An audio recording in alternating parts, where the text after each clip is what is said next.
AP రైతులకు deadline పెట్టిన ప్రభుత్వం. ఈ క్రాప్తో అన్నదాతలకు భరోసా. జియో ఫెన్సింగ్ ఆధారంగా ఈ క్రాప్ నమోదు. 15వ తారీఖు లోపే ఈ క్రాప్ ఈకేవైసీ పూర్తి చేయాలని లక్ష్యం. ఈ క్రాప్ ప్రామాణికంగానే సంక్షేమ ఫలాలు. మొత్తం మీద చూసుకుంటే రాష్ట్రంలో ప్రతి ఎకరాలో ప్రతి పంటను కూడా నమోదు చేయడమే వ్యవసాయ శాఖ లక్ష్యంగా పెట్టుకుంది. ఇప్పటి వరకు మనం చూసుకున్నట్లయితే 38 లక్షల ఎకరాల్లో రైతులకు సంబంధించి వెబ్లాండ్ వివరాలన్నీ కూడా అప్లోడ్ అయితే చేశారు.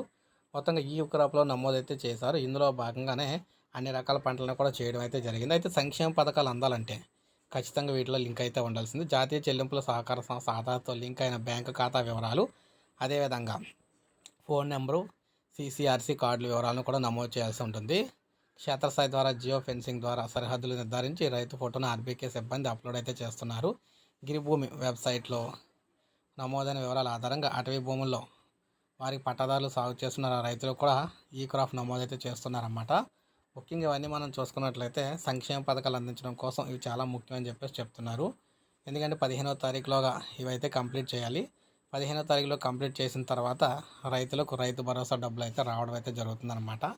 సో అందువల్ల ముఖ్యంగా రైతులకు సంబంధించి 15వ తారీఖులో పని కంప్లీట్ చేసుకుంటే తర్వాత రైతు భరోసాకు సంబంధించి లిస్టులు అయితే వస్తాయి. ఒక లైక్ చేయండి, సబ్స్క్రైబ్ చేసుకోకపోతే మన ఛానల్ సబ్స్క్రైబ్ చేసుకొని ఫాలో అవుతుంది.